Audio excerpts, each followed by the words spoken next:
청소년 시기에 제가 교회를 다니기 시작했는데요. 저는 그때 생각하면 저는 크리스마스가 굉장히 기쁜 날이었습니다. 왜냐하면 제가 크리스마스 그 전날 이브 때면 카드 교환하는 그런 시간들이 있었거든요. 그리고 또 선물 나눔 시간 되면 그때 막 번호로 뽑고 내 선물이 뭐가 받을까 그런 기대감을 가지면서 보냈던 게 제 크리스마스 청소년 시기였습니다. 굉장히 따뜻한 기억으로 남는 그런 기억이기도 하고, 어쩌면 오늘 오랜만에 걸음한 분도 청소년 시기 때 교회 다녔었지만 또 그 기억이 너무 좋았던 그런 분들이 이 자리에 나와 있는 분도 있을 것 같습니다. SNS 기술이 발달된 지금 더 이상 우리는 카드는 주고받지 않죠. 한꺼번에 100명에게 우리가 한꺼번에 성탄 메시지를 보낼 수 있는, 쉬워지긴 했지만 되게 그렇게 따뜻하지는 않는, 예전에 그리워지는 그런 모습도 있는 것 같습니다. 또한 이제 나이 드니까 선물 주고받는 것도 거의 하지 않아요. 그렇죠? 그런 것 같아요. 하지만 오늘 저는 여러분 모두에게 크리스마스의 진정한 선물을 여러분께 나누기 위해서 이 자리에 와 있습니다. 하나님이 세상의 선물로, 세상을 위한 선물로 보내주신 예수님과 관련된 그 이야기를 이제 함께 여러분과 나누고 싶습니다. 어떤가요? 크리스마스 생각하면 우리는 고요한 밤, 거룩한 밤, 그리고 방금 전에 들었던 그 노래의 그 느낌처럼 아마도 그런 어떤 크리스마스의 이미지를 우리는 상상하게 되는 것 같습니다. 매우 따뜻하고 평화로운 분위기, 그렇죠? 모닥불이 느껴지는 그런 느낌의 것들을 우리는 크리스마스에서 갖고 있는 이미지인 것 같습니다. 하지만 오늘 우리가 보았던 마태복음이 전하고 있는 예수님의 탄생 과정은 우리를 굉장히 좀 긴장하게 하고요, 한편에 우리에게 좀 불편하게 하는 면이 있습니다. 성경은 좀 약간 그래요. 그런데 이런 불편함은 디즈니가 굉장히 아름답게 각색한 백설공주의 원작, 그림 형제의 백설공주 초판을 볼 때 느끼는 그 불편함과 비슷합니다. 그런 거 있잖아요. 동화 감성을 깨뜨리는 그런 실제 원작의 내용들이 있죠. 예를 들면 백설공주 속 왕비는 공주를 죽이라고 이제 암살자들에게 명령한 다음에 그 증거를 가져오라고 해요. 뭘 가져오라고 하냐면 공주의 허파와 간, 곧 내장을 가지고 오라고 해요. 너무 무섭죠? 벌써 이 원작 느낌 너무 안 좋아요. 그렇죠? 물론 암살자들은 다른 동물의 내장을 가져오죠. 근데 왜 내장을 가져오라고 했냐면요, 이제 그 가져온 내장을 가지고 요리를 해 먹어요. 여기에서 허걱하죠. 그렇죠? 왜 그러냐면 제가 볼 땐 당시의 사람들은 사람의 영혼이 내장에 머문다라는 그런 생각을 가지고 있었어요. 그래서 그 내장과 허파를 다 먹으면 아마도 이 왕비는 그 백설공주의 아름다움을 자신이 다 가지고 그 모든 걸 소유할 수 있다는 생각으로 정복욕을 가지고 그 모든 음식을, 그 내장을 먹었던 것으로 보입니다. 어떤가요? 우리는 백설공주의 불편한 진실을 알아버리고야 말았어요. 여러분의 어떤 동화 감성, 동심을 깨뜨리는 그런 내용입니까? 근데 오늘 예수님과 관련된 오늘 우리가 보았던 성경의 이야기 또한도 사실은 조금은 다르지만 우리에게 좀 불편한 감정을 주는 내용입니다. 이 당시를 보면 로마 제국에 강력한 영향이 미치던 이때에 로마와 가까운 동맹 관계를 유지했던 이두메인 헤롯이 유대의 왕으로 있을 때였습니다. 근데 방금 전에 이두메인이라고 말했죠. 즉 구약 성경에 등장하는 야곱의 후손입니다. 야곱의 형인 에서의 후손. 에서가 에돔이라고 불리거든요. 에돔 보니까 이두메라는 말이 거기서 나온 게 이해가 되죠. 그래서 에돔의 후손이에요. 그러니 혈통을 중시하던 고대 시대에 헤롯의 통치 기반은 늘 흔들릴 수밖에 없었습니다.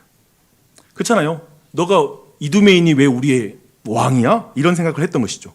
그런데 어느 날 동방으로부터 박사들이 도착했어요. 여기에서 박사란 오늘날로 긍정적으로 말하면 천문학자 정도로 생각할 수 있어요. 예를 들면 우리가 연금술이 화학기술의 발전의 시초가 되듯이 이 당시에 그런 어떤 이 별을 탐구했던 사람들이 지금의 천문학의 기초가 되는 것이죠.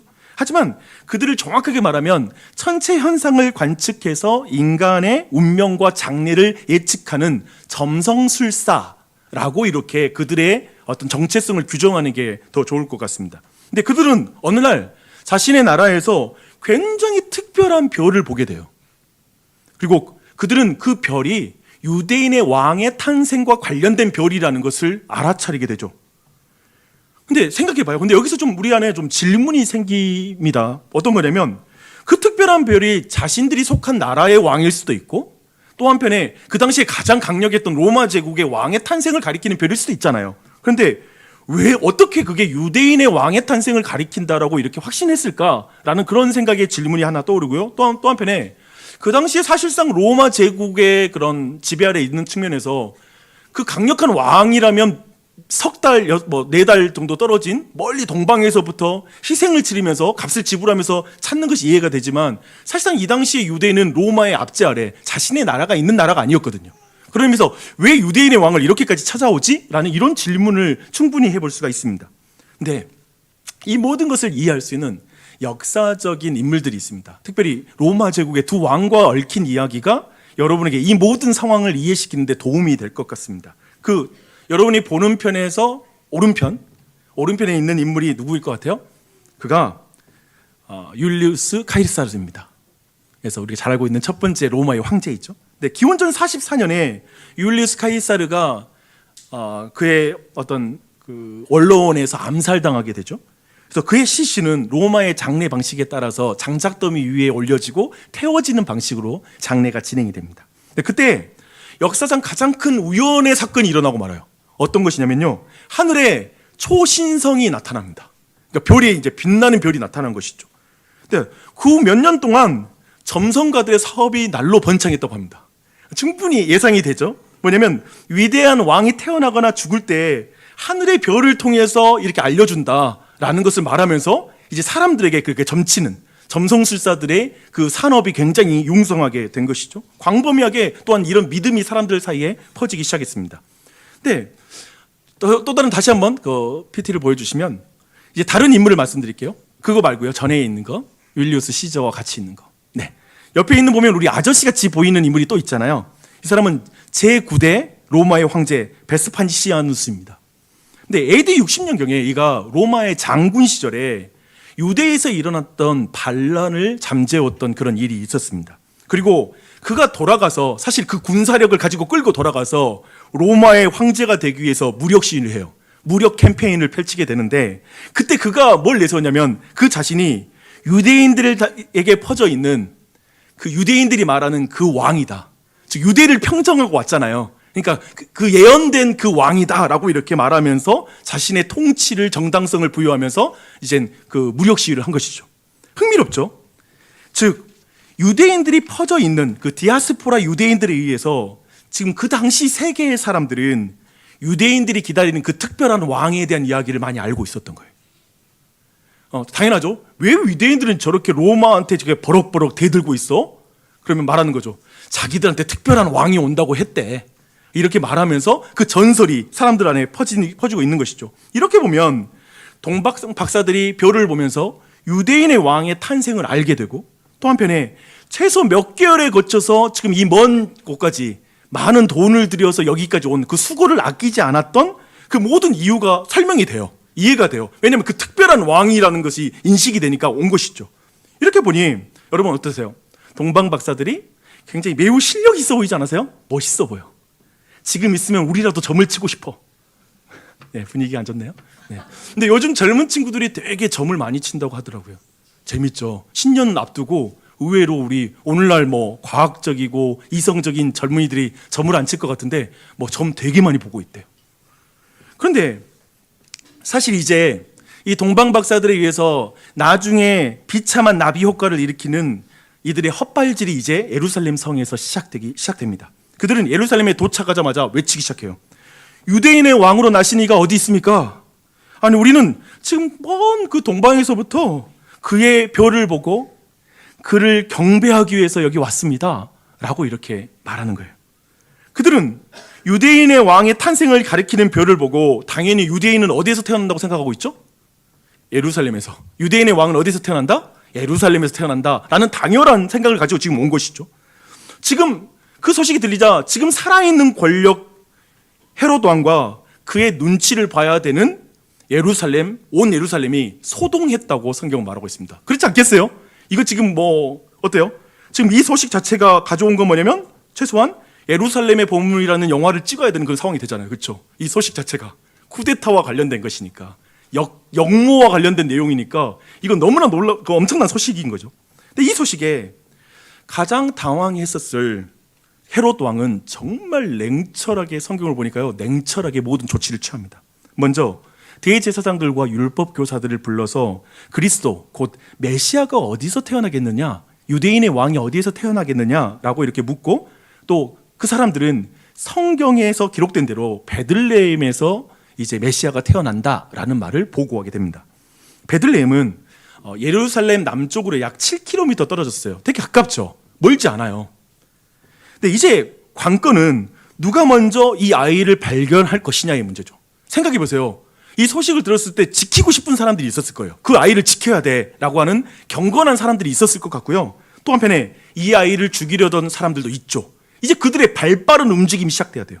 그런데요, 성경을 보니까 이 아이를 지키고자 하는 발걸음들은, 그리고 그런 어떤 움직임들은 전혀 나오지 않습니다. 왜냐하면 모두들 살아있는 권력의 눈치를 받겠죠. 함부로 움직였다가는 멸문지화를 당할 수 있으니까 그렇게 움직이지 않아요. 대신 헤롯의 행동이 은밀하게 그리고 신속하게 진행이 됩니다.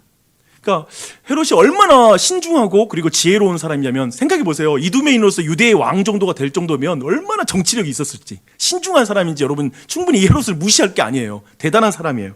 근데 그가 유대인들의 메시아 사상을 너무나 잘 알고 있었던 헤롯은 대놓고 군대를 움직이잖아요. 군대 움직이면 바로 굉장히 밀란이 일어날 수도 있잖아요. 그렇게 움직이지 않아요. 대신 이 모든 소식을 가져온 동방 박사들을 불러서 유대인들의 메시아 사상을 존중하고 있다라는 이런 정치적 레토릭을 사용합니다. 이렇게 말하는 거예요. 아기에 대해서 알아보고 찾으면 내게 알려줘. 그러면 나도 가서 그에게 경배할게 라고 이렇게 말합니다. 정말 이 말이 사실인가요? 아니요. 그 소식 듣고 나면 그걸 죽이려고 하는 그런 레토릭이죠. 좋은 말로 정치적으로 표현한 것 뿐이죠. 왜냐하면 두 왕이 있어서는 안 되거든요. 예루살렘에서 두 왕을 용납할 수 없거든요. 그랬어요.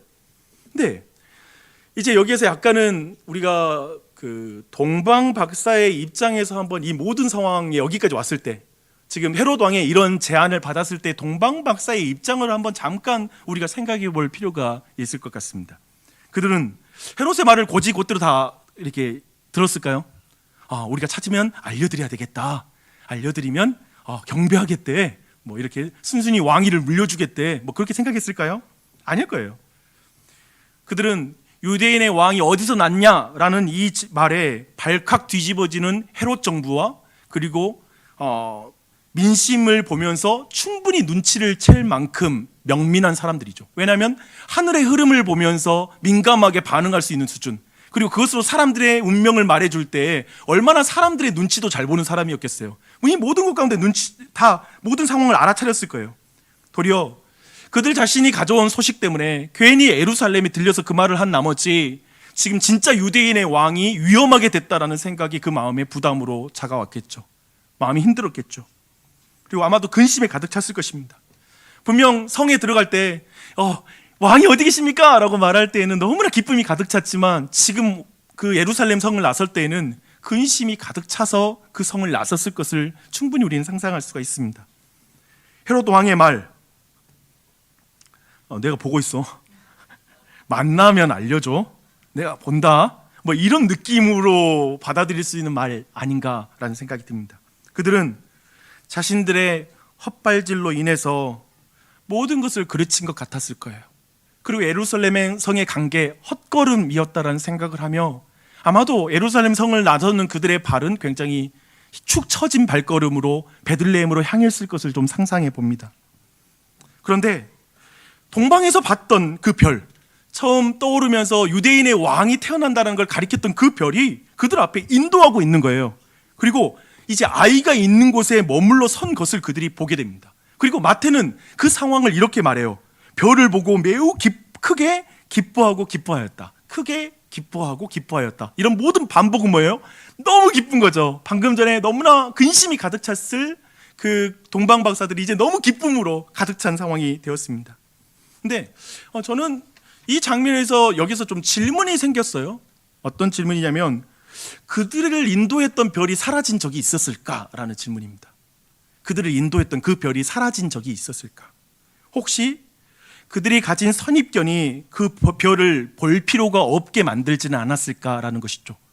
유대인의 왕이 태어나? 그 별이야? 그러면 예루살렘 가. 직진!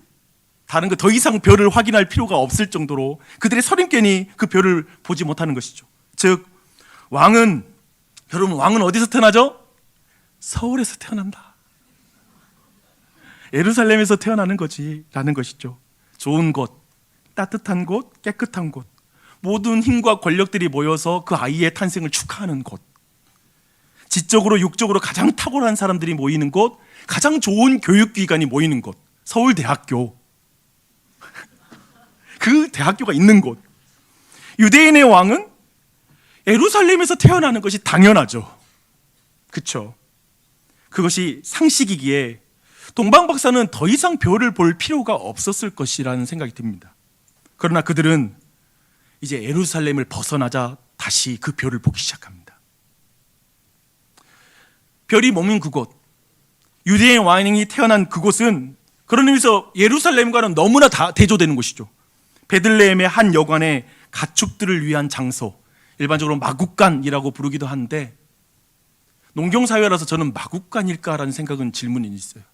여하튼 동물들의 분비물 냄새가 나는 곳, 추운 곳, 그리고 더러운 곳, 쉽게 말하면 누구도 왕이 태어날 수는 없다라고 생각하는 곳, 도저히 여기는 왕이 태어날 곳으로 여기지 않는 곳, 그곳에 별이 멈췄습니다. 별이 머문 그곳에는 칼을 차고 있는 군대 장관이 있는 것이 아니라 양을 치는 지팡이를 들고 있는 목자들이 모여 있죠. 어떻게 여기에 왕이 지금 머무는 곳이지? 어떻게 여기서 태어났지 싶죠? 멋진 말들, 전투에 사용되는 승전말을 가리키는 에쿠스 같은, 에쿠스라 불리는 말이죠, 그렇죠? 승전말들이 거기 안에 전투력이 있는 말들이 있는 것이 아니라 농사를 짓고 허드렛 일을 하는 나귀와 소들이 주로 있었을 것 같습니다. 그 특별한 집에 들어가 이제 마리아와 그리고 품에 안긴 아기에게 이제 이 동방 박사들을, 여러분 성경에는 세 사람이란 말은 없습니다. 동방 박사들 몇 명인지 몰라요. 그들이 엎드리고 유대인의 왕이신 아기 예수께 경배하고 준비한 황금과 유향과 모략을 드립니다. 그리고 그들의 꿈에 이제 헤롯에게는 돌아가지 말라는 이 명령을 듣고 이제 다른 길로 고국으로 돌아갔다라는 걸로 오늘 말씀 읽었던 부분은 그렇게 이야기가 마무리가 됩니다. 정말 어떠세요? 정말 놀라운 이야기죠, 그렇죠? 너무나 극적인 이야기예요. 하지만 유대인의 왕으로 나신 이가 어디에 있느냐가 가진 이 정치적 의미를 생각할 때 사실상 동방 박사 입장에서는 죽었다 살아난 이야기 아닌가요?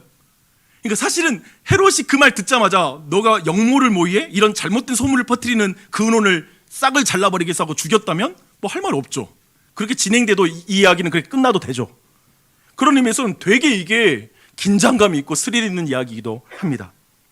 정말 예루살렘의 봄이라고 이름을 붙이고 영화를 만들 수도 있을 것 같아요.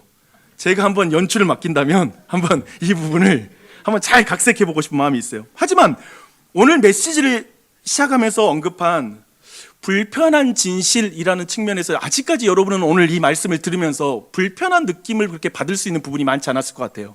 그렇게 불편하지 않죠, 그렇죠? 지금 이 전체 이야기에서 사실 제가 영화를 만든다면 박사들에게 속은 것을 안 헤롯 대왕의 학살극까지 포함시킬 것 같습니다. 그리고 이 부분이 우리를 좀 불편하게 만듭니다. 헤롯 왕은 은밀하게 그리고 조용히 그리고 참된 왕을 죽이는, 어떤 의미에서 조용한 쿠데타가 실패한 것을 자신이 알게 됩니다. 좀 입장이 다르죠. 지금 현 정권은 그 헤롯 왕이기 때문에 쿠데타는 예수님이 일으킨 것처럼 되긴 하지만 사실상 역사적 의미로, 우주적 의미로 진짜 왕은 예수 그리스도니까 지금 조용히 은밀하게 자신의 쿠데타는 실패한 거죠.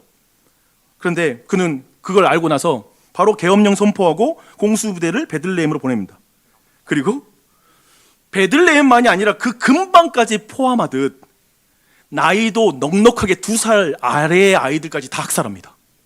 마치 우리가 암을 고칠 때에도 그 주변부까지 도려내야 되듯이, 왜냐하면 혹시라도 번질 수 있으니까, 그렇듯이 완전히 그 지역을 넓게 그리고 해서 나이도 넓게 펼쳐서 이젠 학살합니다. 근데 이 부분에서 고요한 밤, 거룩한 밤을 부르며 편안한 크리스마스를 즐기던 이들이 당혹스러움을 느끼게 되죠. 아니 무슨 말이야 이게? 온 세상을 구원하기 위해 예수님이 태어난 게 너무나 기뻐하면서 그 예수님의 태어남을 즐기던 사람들이 헤롯 왕의 군대에게 학살을 당하고 자기의 죽은 아들, 피가 흐른 그 아들을 붙들고 엉엉 울었을, 그 핏덩어리가 같은 2살 미만의 그 아이를 붙들고 엉엉 울었을 라헬, 라마의 울음소리, 그 여인들 어머니의 통곡 소리를 우리가 생각하는 순간에 굉장히 우리의 마음이 복잡해지죠. 그러니까 하나님이 예수님이라는 선물을 이 땅에 주셨는데 그 선물이 누군가에게는 상처가 된 거예요. 아픔이 된 거예요. 근데 이 부분을 포착한 로마 카톨릭 교회는 12월 28일을 뭘로 지키냐면 아기 순교자들을 위한 축일로 지켜요. 재밌죠? 사실 이 의미를 그러니까 저는 이날을 축일로 지키는 거에 대해서는 반대하지만 동의할 생각이 없지만 크리스마스가 가진 의미를 우리에게 좀 더 생각해 봐야 되는 측면에서 이 부분까지 우리가 충분히 생각해 볼 필요가 있다고 생각합니다. 이제 말씀을 두 번째 큰 단락으로 이제 이야기는 여기까지 좀 들으셨으니까요. 이제 마태복음 2장에 나오는 인물들을 통해서 크리스마스의 의미를 좀 생각해 볼게요. 그리고 그 의미가 여러분의 자신의 이야기와는 어떻게 연결되는지를 여러분이 한번 들으시면서 자신의 이야기와 연결하면서 이 말씀을 좀 들으시면 좋을 것 같습니다. 먼저 동방 박사에 대해서 한번 같이 생각해 보면 좋을 것 같습니다. 솔직히 저는 베들레헴 유아학살이라는 이 비참한 사건의 원인을 굳이 찾는다면 저는 동방 박사의 헛발질 때문에 다 일이 이렇게 됐다라는 생각이 들기도 합니다. 만약에 그들이 별을 계속 주목하면서 자신의 상식이 아니라 유대인의 왕은 예루살렘에 태어날 거야라는 것을 전제하지 않고 그냥 그 별을 잘 쫓아갔다면 바로 베들레헴으로 향했을 것인데 라는 그 가정을 좀 지울 수가 없는 것 같아요. 그랬으면 더 좋았을 것이라는 생각을 해보게 됩니다. 분명 그들은 천체의 흐름을 읽고 그것이 유대인의 왕이라는 것을 알 수 있는 그런 탁월한 지식을 가지고 있지만, 탁월함을 가지고 있지만 그들은 그 왕이 예루살렘에서 태어날 것이라는 그 선입견은 벗어날 수가 없는 존재이죠. 이걸 우리에게 드러나죠. 여러분 참 똑똑하시죠. 근데 우리 모두는 우리 시대의 선입견을 벗어난 사람은 없을걸요. 이해되시죠? 우리 모두 그래요.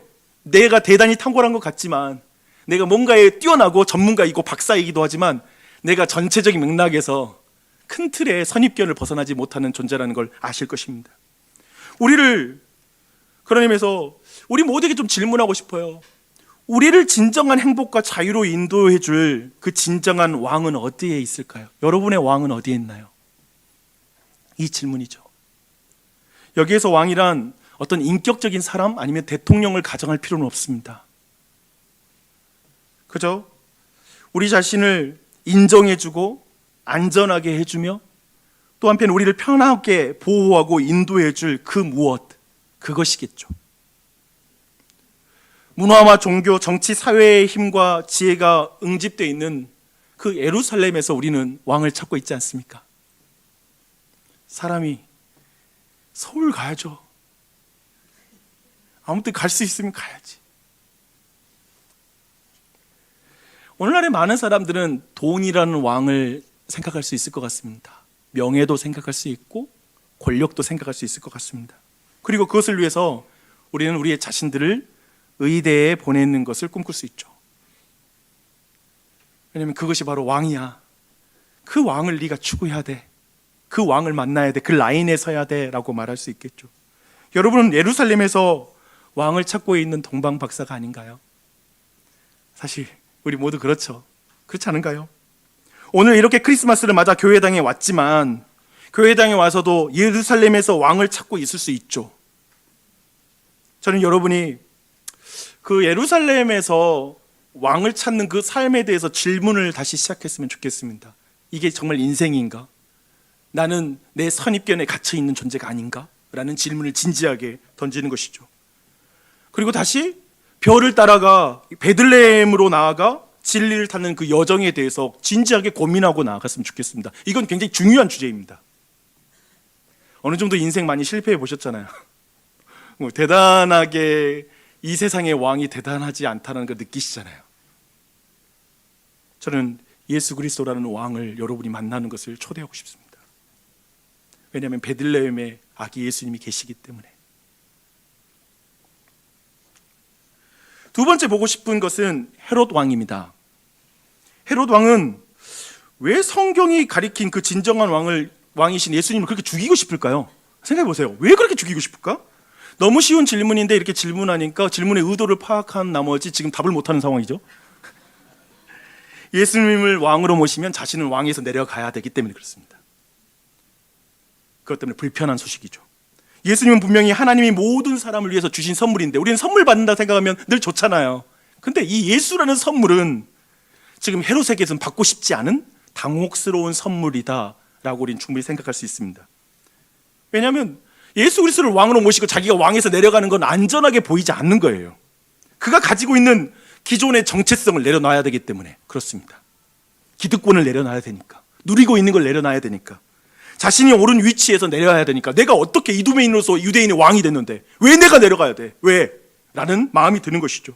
그래서 유대인의 왕이 어디에 나셨습니까? 라는 이 복음이 그를 당혹스럽게 만들었고, 그를 계속 긁고, 그를 신경 쓰이게 만들고, 그래서 지금 동방박사를 보내놓고 매일마다 막 시간 분초마다 쪼개가면서 왜 안 오지? 왜 안 오지? 무슨 일이 있는 것일까라고 스스로 굉장히 계속 생각하다가 스스로 너무 불안한 나머지 결국에 속았다라는 생각이 들었을 때 분노로 말미암아 유아들을 다 학살해버리자라고 하는 잔혹한 결정을 내릴 정도로 그의 마음을 지금 삼켜버리죠. 여기 계신 모든 분들은 헤롯 왕의 입장에서 우리가 기다리는 왕이 나셨습니다 라는 소식이 복음이 아니라는 것을 이해할 거예요. 복음은 굿뉴스인데 굿뉴스는 아니잖아요. 배드뉴스예요. 그리고 여기에도 왕이 오셨습니다라는 말이 배드뉴스로 와닿은 사람이 있을 수 있죠. 그리고 여러분은 어떤 의미에서 헤롯 왕이 아니기 때문에 이 소식이 별로 불편할 이유가 없죠. 여러분, 그렇죠? 2000년 전에 예루살렘에 왕이 나셨대요. 불편할 이유가 하나도 없죠, 우리가. 왜냐하면 그게 뭐야? 그렇죠? 불편할 이유가 하나도 없어요. 그러나 성경은 있잖아요. 우리 모두를 헤롯 왕의 자리에 지금 세웁니다. 이걸 주목할 필요가 있어요. 성경에는 사사기라는 성경책이 있는데요. 그 사사기라는 성경책은 이렇게 말합니다. 하나님을 왕으로 모시지 않으니 모든 사람이 스스로 왕이 되었다라는 표현을 씁니다. 그러니까 성경의 개념은 뭐냐면 여러분 모두는 여러분 스스로를 난 왕이야. 물론 저는 식당에 가서도 손님이 왕이라는 표현을 굉장히 싫어하는데 식당 경영자의 아들이기 때문에 제발 그건 주인들이 하는 말이고 본인들이 하는 말은 아니다. 그 생각 늘 해요. 그렇죠? 근데 예를 들면 우리의 입장 따라서 여러 가지 말하겠지만 여러분 모두 나 왕이야, 왕이야, 우리가 나 왕이야 이런 분은 한 분도 안 계시죠. 근데 성경의 개념에서 왕이라는 의미는 뭐냐면 성경적 개념에서 하나님을 왕으로 모시지 않으면 스스로 왕이 된 거예요. 이해되세요? 이런 논증인 거예요. 여러분 진지하게 하나님을 왕으로 모셨어요? 아니면 스스로 왕인 거예요. 이렇게 규정하고 있고 성경은 스스로가 왕이 된 상태를 죄라고 말합니다. 우리가 생각하는 죄는 도덕적이며 형사적인 죄를 생각해서 내가 뭐 큰 죄인이야 라고 말하지만 성경은 근본적으로 내 자신이 왕이 되고 하나님을 왕으로 인정하지 않는 것, 그게 바로 죄라고 말하고 있죠. 그래서 왕이 나셨습니다. 그 왕이 어디에 계십니까? 라는 이 소식은 사실 우리 모두를 불편하게 하는 소식입니다.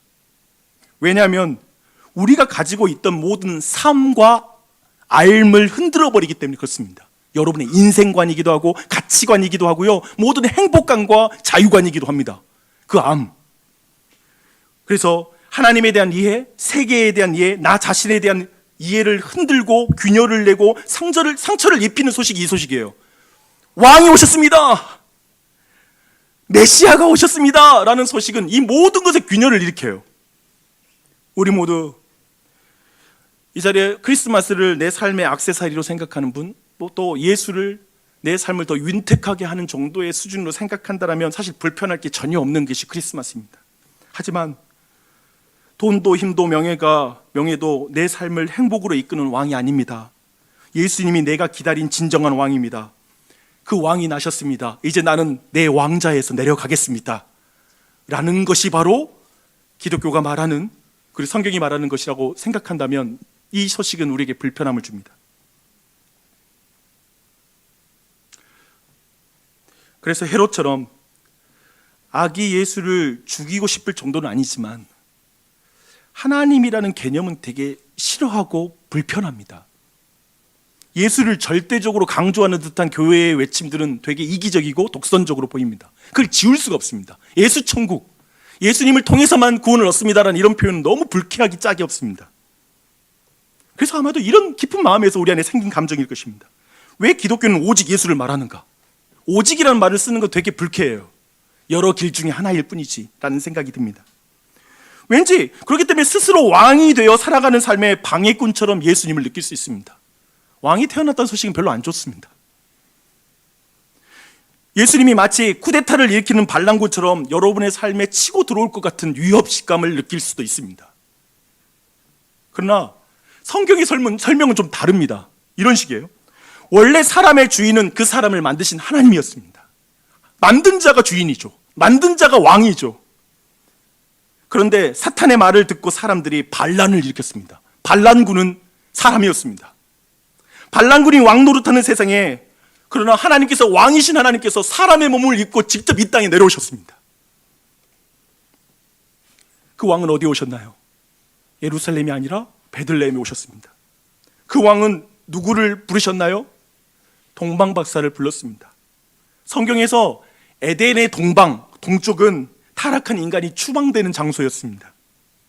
하나님을 멀리 떠나 별로 점을 치는 사람들, 종교적으로 말하면 저 제사장과 그리고 서기관과 비교할 수 없는 종교적인 약자들, 소외된 자들, 그 이방인들이 예수님을 찾아왔습니다. 지금 이 말 구육관에는, 예수님이 태어난 곳에는 이스라엘의 지도자는 아무도 없습니다. 그러나 저 동방박사가 있죠. 그렇기에 이 자리에 누구도 나는 기독교와 어울리지 않아, 나는 교회, 아무리 봐도 교회와는 나 체질이 안 맞아, 나는 예수와 굉장히 먼 사람이야 라고 주장할 사람은 아무도 없습니다. 최소한 여러분의 감정이 그렇게 말할지 모르지만 성경은 여러분들을 환영합니다. 메리 크리스마스. 이 시간 여러분이 이 자리에 와 있는 것이 매우 합당하다고 말합니다. 동방박사를 보라고 말합니다. 때론 우리가 예루살렘의 화려한 네온사인에 눈이 멀어 살고 있지만, 오늘 각자의 별을 따라, 그 별은 여러분을 인도한 사람일 수 있겠죠. 여러 상황일 수 있겠죠. 그 별을 따라서 지금 이 자리, 이 예배당에서 아기 예수님에 대한 말씀을 듣고 있습니다. 저는 그분을 여러분이 보았으면 좋겠습니다. 만났으면 좋겠습니다. 예수님 곁에는 목자들이 있습니다. 교대하지 않고 밤샘 근무를 해야 되는 경제적 약자, 사회적 약자들입니다. 그들이 예수님 곁에 있습니다. 그 사회의 가장 높은 자들은 예루살렘에서 움직일 마음이 없습니다. 그래서 마태복음의 저자는 여러분 모두에게 예수 그리스도의 복음을 이렇게 말합니다. 왕이 나셨습니다. 이제 당신은 스스로 왕의 자리에서 내려오셔야 됩니다. 스스로 왕이 되어서 그렇게 무겁게 살 필요 없습니다. 무거운 짐을 질 필요가 없습니다. 동방박사와 목자들을 가장 먼저 찾으신 예수 그리스도, 그 왕이 나셨습니다. 아멘. 지금 이 순간 이 메시지가 여러분의 자리에서 기쁜 소식이다, 내가 기다렸던 소식이야, 그게 복음을 아는 것이죠. 크리스마스 캐럴 중에 이런 노래가 있어요. 울면 안 돼, 울면 안 돼, 산타 할아버지는 우는 아이에겐 선물을 안 주신대. 사진도 보시면 또 나오죠. 이런 노래를 다큐로 읽으면 안 되지만, 태어나실 때 분명 생명의 울음을 터뜨리셨을, 지금 사운드까지 딱 맞추네. 이게 놀라운 역사입니다, 여러분. 별이에요, 별. 별이야, 진짜. 태어나실 때 생명의 울음을 울으셨을 예수 그리스도께서, 예수님은 말씀하십니다. 여러분 모두에게 울어도 된단다. 네가 울어도 되는 이유는 산타가 없기 때문이 아니라 세상의 아픔과 고통 한복판에서 내가 너희와 함께 울고 있기 때문이란다. 아니요, 예수님은 여러분의 눈물을 닦아주실 뿐만 아니라 여러분 대신 울어주시는 분이시죠. 왜 하나님께서 인간으로 오셔서 아이가 되어 첫 울음을 울어야 될까요? 울음으로 자신의 의사를 표현해야 될까요? 우리를 대신 울어주시는 것이죠. 그런 생각이 들었어요. 우리는 어떤 의미에서는 진짜 울어야 할 때 울지 못하고 진짜 울 때를 모르고 우는 경우가 많은 것 같아요. 그래서 부모와 자식 간의 인생의 경험과 지식의 차이에 의해서 때로는 자식들이 울고 있으면 그것 가지고 울어? 그것 가지고 울어? 그러면 인생 어떻게 살려고 그래? 이런 말이 나오죠. 그렇죠? 우리는 어떤 의미에서 하나님 앞에, 예수님 앞에 울어야 할 때 울어야 될지를 모르는 사람일 수 있어요. 나중에 십자가에 못 박힌 예수님을 보면서 많은 여인들이 막 웁니다. 근데 예수님이 그때 이렇게 말씀하십니다. 예루살렘의 딸들아, 나를 위해 울지 마라. 너희와 너희 자녀를 위해 울라 라고 말하죠. Don't cry for me Argentina 라는 그런 노래가 있습니다. 되게 그 뮤지컬 에비타에 나오는 넘버인데요. 곡 중에 후안 페론이라는 사람이 아르헨티나의 대통령이 돼요. 선거에서 승리한 그 기쁜 날에 이제 그의 아내인 에바 페론이 발코니에서 노래를 부를 때 한 노래가 Don't cry for me Argentina, 나를 위해서 울지 마세요 아르헨티나요, 이렇게 말하는 그 노래입니다. 그 노래의 가사를 여러분에게 제가 읽어드릴게요. 들어보세요. 울지 마세요 아르헨티나요, 난 여러분을 버린 적이 없어요. 거친 날들을 지내며 미칠 듯한 생에서도 나는 약속을 지켰어요. 날 멀리하지 말아요. 부를 위해서나 명예를 위해서나 나는 당신들을 초대한 적이 없어요. 비록 세상 사람들에게 내가 그것만 바랐던 것으로 보여줘도 그것들은 환상이고, 그렇다고 해도 그것들은 해답이 아니에요. 답은 늘 여기에 있었어요. 나는 여러분을 사랑하고 여러분은 나를 사랑하기를 바라요. 울지 말아요 아르헨티나요 라고 말합니다. 아직까지도 이 에바 페론을 아르헨티나 사람이 잊지 못한대요. 지금까지도 가장 그들이 사랑하는 지도자인 거죠. 어떤 의미에서 왕인 거죠. 잊을 수 없대요. 그렇지 않아요? 자신의 어떤 명예를 위해서 그들을 동원하지 않는 사람이니까, 자기 백성을 사랑하는 사람으로 기억되니까 그런 왕을 너무 기다리는 거예요. 근데 우리 모두 그 진정한 왕을 기다리고 있어요. 아마도 그 진정한 왕을 기다리는 게 매번 선거 때마다 나타나는 기대감과 실망해도 계속 선거 때마다 기대가 되는, 이런 질리지 않게 기대를 하고 있는 그 모습에서 나오는 것 같아요. 왕을 기다리는 거예요. 진짜 왕. 우리에게 우리가 기다렸던 그 진정한 왕이 나셨습니다. 예수 그리스도십니다. 저는 그분을 여러분이 따르기를, 그분을 정말 진지하게 만나는 것, 그리고 이 교회의 삶에서 한번 그것을 시작해보는 그 걸음을 떼보기를 도전하고 싶습니다. 같이 그렇게 나아갔으면 좋겠습니다.